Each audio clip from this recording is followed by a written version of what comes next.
आजका प्रमुख अतिथि अध्यक्ष महोदय, युनेस्को भूमिकावरण भएका निर्णयजीवहरू, अन्य विद्यालयबाट आउनुभएका शिक्षक तथा विद्यार्थी साथीहरू तथा यस कार्यक्रममा उपस्थित हुनुभएका सम्पूर्ण अभिभावकहरू तथा यस विद्यालयमा अध्यापन गराउनुभएका शिक्षक शिक्षार्थीहरू तथा अध्ययनरत विद्यार्थी साथीहरू तथा आजका मेरा प्रतियोगी साथीहरूमा म सुश्री पटनाको तर्फबाट एकमुष्टमा नमस्कार। आज यस जनता गाउँपालिका वार्ड नम्बर 2 ले आयोजना गरेको विभिन्न कार्यक्रमहरूमध्ये वादवेद कार्यक्रमहरू श्री सिंहदेवी माध्यमिक विद्यालयमा हुन गइरहेको छ, जसमध्ये वादवेद प्रतियोगितामा सहभागी भए वादवेद प्रतियोगिताको शीर्षक विज्ञान वरदानको अभिशाप भन्ने शीर्षकमा म विज्ञान अभिशाप हो भन्ने पक्षमा आफ्ना अन्तर्मनमा रहेका कुराहरू बाहिर प्रश्न गर्दा म अत्यन्तै हर्षित छु। विज्ञान मलाई लाग्छ विज्ञान वरदान नभए अभिशाप हो। पूर्वका साथीले विज्ञानका धेरै उपलब्धिहरू भन्नुभयो। विज्ञानको उपलब्धि मात्र नभई बेफाइदाहरू पनि छन्।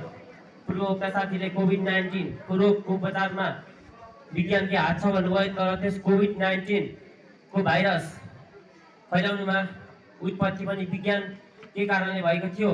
त्यस विज्ञानका पूर्वका साथीले भन्नुभयो विज्ञानले बनाएको विषादीको प्रयोग गर्दा किसानहरूले सजिलै किराहरू मार्न सक्छन् भन्नुभयो, तर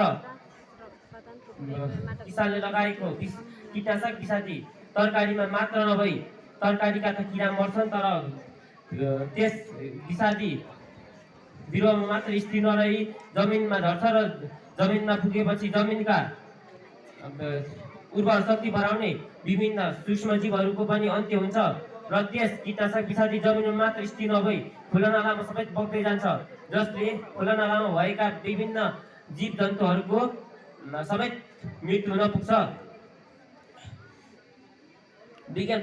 विज्ञानका कारणले पृथ्वीमा धेरै नकारात्मक अवसरहरू पुगेका छन्। विज्ञानले निर्माण गरिएको विभिन्न हात हतियारका कारण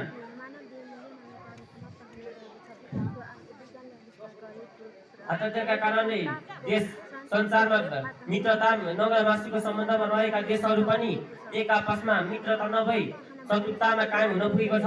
विज्ञान प्रविधिका कारणले पृथ्वीको मात्र वातावरणलाई हानि नभई विज्ञानकै कारणले अन्य पृथ्वी ग्रहमा मात्र नभई अन्तरिक्षमा समेत विभिन्न प्रकारका नकारात्मक असर पुग्ने कार्यहरू विज्ञानले गरेको छ।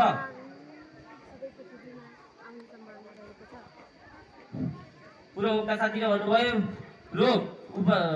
रोग उपचार गर्दा छिटो र छरितोयुक्त विज्ञानका कारणले रोग उपचार हुन्छ र छिटो छरितो सहजता ढङ्गले उपचार हुन्छ भन्नुभयो, तर त्यस रोग निम्त्याउनुमा पनि विज्ञान प्रविधिकै कारणले गर्दाखेरि रोग निम्तिएको हो, जसले पूर्वका साथीले भन्नुभयो गाउँमै गाडी आएर विभिन्न रोगको उपचार छिटै हुन्छ भन्नुभयो, तर मलाई लाग्छ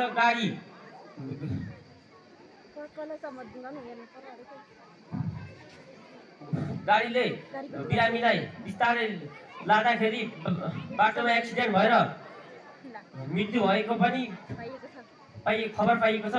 विज्ञानका उपलब्धि मात्र नभई विनाशकारीहरू धेरै छन्। अन्त्यमा म के भन्न चाहन्छु भने विज्ञान वरदान नभए अभिशाप हो, किनभने विज्ञानले मानिसका हरेक गतिविधिहरूमा नकारात्मक असर पारिरहेको हुन्छ। त्यसैले विज्ञान वरदान नभए अभिशाप हो। धन्यवाद।